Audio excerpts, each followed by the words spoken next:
Hello again. It's 8:39. You're watching Breakfast here on GB News with me and Im.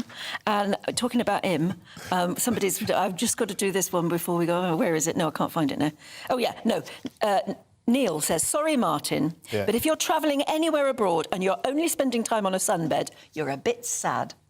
I don't only spend time in the sunbed, but it is an important sort of tranche of my leisure time. It's a tranche. And I want to make sure I get the primo spot. I think I speak for the nation. So if you haven't been watching earlier, he sends his kids downstairs to the pool and they bag the best sunbeds. Yeah, they've got to pay their way, Anne.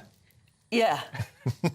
Yeah, lovely. I'm glad I'm not going to go on holiday. You have to tell me where you're going, because really, I don't approve. Anyway, we're going to look through the Sunday papers this morning with the editor of Spike, Tom Slater, and author and broadcaster Nikki Hodgson. Thanks very much for coming back to us. Now, what's our first story? I've got it here. Yeah, Tom, it's a brilliant one from the Sunday Express, and it's a poll which basically shows that the support for banning new petrol and diesel cars has plummeted. It has. So there is this goal that the government has set to ban all petrol and diesel cars, new sales by 2030. Even just a few years ago, it had pretty solid plurality support. I should say 44% backed it. Now that's down to 35%, with 31% supporting. So it's the first time that we've seen actually public backlash to this particular policy. And this is the story across all of the kind of net zero green policies that you see, which is that when people ask, in theory, do you think it's a good idea if we have lower emissions, if more people cycle, etc., if we should pursue net zero. But as soon as it's made clear that this will come at a financial and personal cost to people, they are understandably against it. And we're seeing that pattern repeat itself here. And I think that's entirely understandable. People might paint this as people being selfish or whatever. The entire social contract in this country is you elect people under the understanding that your life will get better as a consequence. The problem with a lot of these extreme green targets is they're saying, vote for us and we'll make your life harder. More expensive, lower horizons. Yeah, they're not sort of selling it right, are they? Not at all. And I think this is going to be another wake-up call for the government, which is they're trying to look both ways on the green agenda at the moment. They're trying to say, we side with drivers, but at the same time, we're still sticking to net zero. At some point, they're going to have to pick a side, I think, because voters in particular are waking up to the fact that there's no free lunch where these targets it's a case of reality bites, isn't it, Nikki? Because the concept of cleaner air, the concept of saving the planet is great. The cost, when it's a personal cost, and it's made clear, 10 grand for a heat pump, 20 grand for a new car, and by the way, your old car has got to be thrown in a ditch. People then start to query it, don't they? Absolutely, because at the end of the day, the policies that this government and previous governments have implemented have not served the interests of people around green energy. And so why should consumers be left to pay the price of those poor policies that were, they were not foresighted, they were not thinking about what was coming down the line in terms of how we were going to have to live. And the other thing, of course, is that, thinking globally about, which countries have the most emissions and factory emissions and kind of, that kind of stuff, people find it very difficult to take on board, well, I'm the problem with the environment. So, and again, and I've got to pay for it, it just doesn't sit well with people.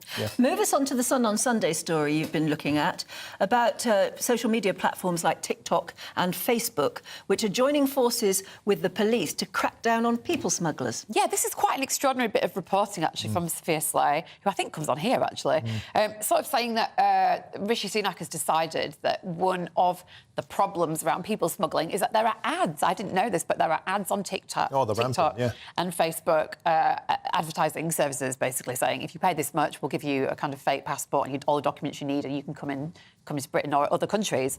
And so the government is going to try and crack down on these ads, working with these social media companies. The problem I have with this story is, if it's so easy, why don't we do that with lots of aspects of ads? Because we talk frequently on this programme about, knife crime and guns that are available for sale, all sorts of, like drugs, all sorts of nefarious things that children can get their hands on, and things being advertised to young people, for example. I don't understand why this is the thing they'll be able to make it work for, and they can't do for a number of other things. And obviously, social media platforms are notoriously difficult to bring to task. They shouldn't be running these sort of adverts. anyway. Of course they shouldn't, Anne, of course they shouldn't. But the thing is, this could be a real problem for them, because if they can successfully do this, then there's going to be a load of other stuff that they're going to there really is. And don't you think, Tom, part of the problem here is that ministers, even prime ministers who claim to be tech-savvy, can't seem to grasp that you're chasing shadows continually. If you kick this off of Facebook, it will go onto TikTok. If you get it off TikTok, it will go onto Telegram. Can you actually stop this, or will the bad guys simply adapt? I think that's always the story, is that they adapt to these things. I think you're exactly right about MPs and politicians not being nearly as tech-savvy. Whenever there's some kind of, like, hearing of one of the committees, the Science and Technology Committee or whatever, and they get one of these Silicon Valley people in front of them, it often ends up resembling a kind of tech support session. Yeah. They have no idea how any of this stuff works, and that's not to let the companies off the hook. It's just to say that these issues are a lot more complicated. So you have government come forward and say stupid things like, oh, we should ban encryption. You think, well, then you can't have encryption. So there's all these issues which are not only make it difficult for them to get a grip on some of the issues around these nefarious advertisements and so on, but even they end up actually encroaching on completely law-abiding users' rights because they don't understand how this technology works. And it turns into whack-a-mole because there are so many of them. Absolutely. Every time you try and shut one down, they'll get round it. Tom, move us on to another story from The Sun on Sunday about therapy goats in prison. Indeed. So there's a prisoner who's been put in charge of 2 therapy goats. This is a scheme that's going on. Sorry, now we are saying goats, the animal. The animal, yes. So they're taken into the cells as a way to calm inmates. What do they do with them?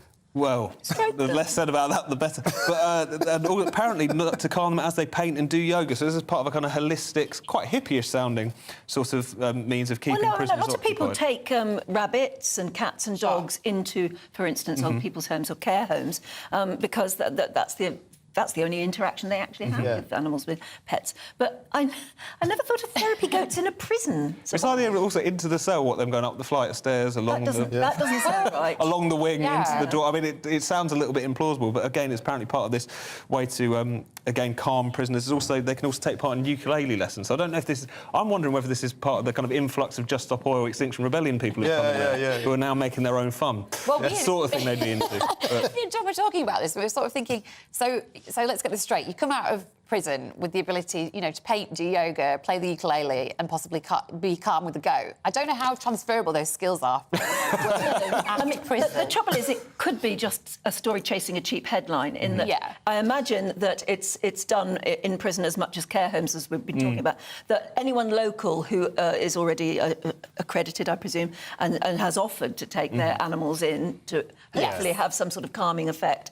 That just happens where it's available. It's presumably not some indictat from... If it was being rolled out nationwide, But I'm just really curious as to why goats. Because I think goats are wonderful, but they're not particularly calming, are they? They're not very well behaved for a start. These ones maybe. Well, they're pygmy goats. I don't know if that makes sense. Yes, mini ghosts, kids. They're kids. One thing that these sort of stories, they're a bit of an old chestnut. I think we have this idea that prisoners should be shackled to the floor and showered with waste products. I think we're just about to run out of time, but can we just ever so quickly, Nikki? Yes.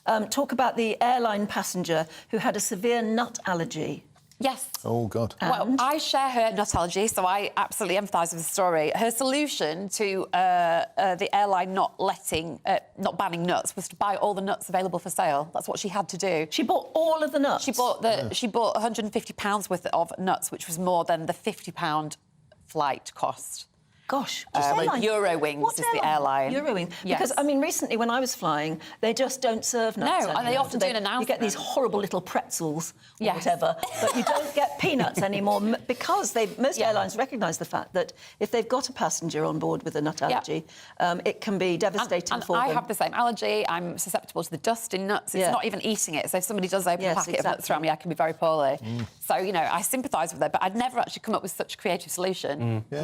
Obviously, you've got to splash your cash, but it is one way of making sure you're safe. She's also buying something she can't possibly consume. It's ridiculous, really. No, I think we've run out of time there, have we?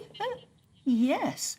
Right. Well, let's move on and just say thank you very much for coming in. You're welcome. Thank you very much for great variety of newspaper stories this morning.